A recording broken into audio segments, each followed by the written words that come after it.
नमस्कार. वटपौर्णिमेची पूजा करायची असते तेव्हा सुमित्रा ही सगळ्यांना सांगत असते.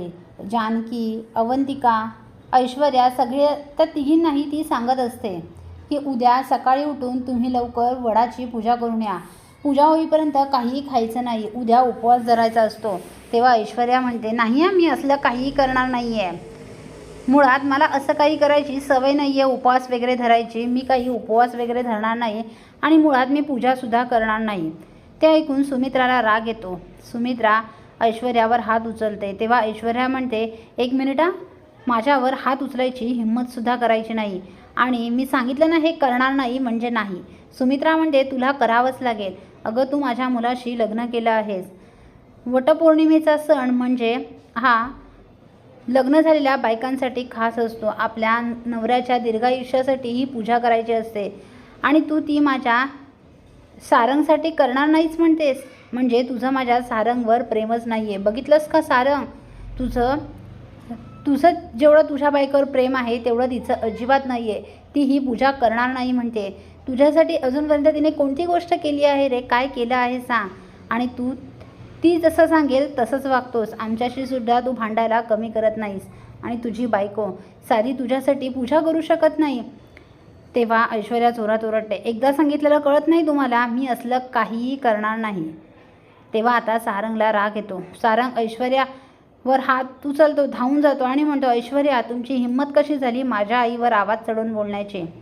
आणि माझी आई बरोबरच बोलते, तुम्हाला ही पूजा करावीच लागेल. हा नवरा बायकोच्या नात्यातला सण आहे. हा नवऱ्याच्या दीर्घायुष्यासाठी बायको ही पूजा करते. मग तुम्ही नाही करणार का माझ्यासाठी? तुमचं प्रेम नाही आहे का माझ्यावर? तेव्हा तर म्हणालात माझ्यावर तुमचं खूप प्रेम आहे आणि आता का मागे पाय खेचताय तुम्ही? आता का मागे होताय? तुम्हाला ही पूजा ऐश्वर्या करावीच लागेल. आता ऐश्वर्या रागाने तिथून निघून जाते. तेव्हा सुमित्रा म्हणते, बघितलंस ना तुझी बायको कशी वागते? अरे जरा डोळे उघड, आता तरी शहाणा हो. तिच्या कोणत्याही गोष्टीवर विश्वास ठेवू नकोस. तेव्हा जानकी म्हणते, हो सारंग भाऊजी, आई बरोबर बोलतायत. ऐश्वर्या ना फक्त आणि फक्त इथे आपल्यामध्ये भांडणं लावायला आली आहे.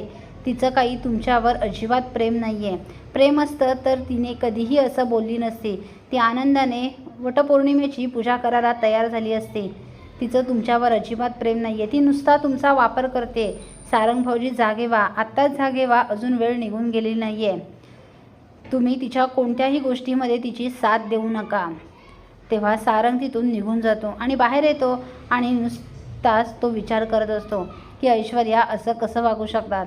अजूनपर्यंत ऐश्वर्यासाठी मी काही नाही केलं, त्यांनी सांगितलेलं सगळं केलं. मी दादा वहिनीवर चोरीचा आळ आणला, नको ते त्यांना बोललो, त्यांना घराच्या बाहेर काढलं. मी माझ्या घरातच चोरी केली, अजून किती काय केलं आहे या ऐश्वर्यासाठी. पण त्या माझ्यासाठी काही करत नाहीत. आई आणि जानकी वहिनी बोलतात ते बरोबरच आहे. मला आता ऐश्वर्यावर लक्ष ठेवायला हवं. ऐश्वर्यावर मला आता विश्वास ठेवता कामा नाही. आता सारंग हा ऐश्वर्याशी कसा वागेल, तिला काही धडा शिकवेल का, ते पाहणे कमालीचे ठरणार आहे. असेच मालिकांचे नवनवीन अपडेट पाहण्यासाठी व्हिडिओला लाईक आणि चॅनलला सबस्क्राईब करायला विसरू नका. थँक्यू.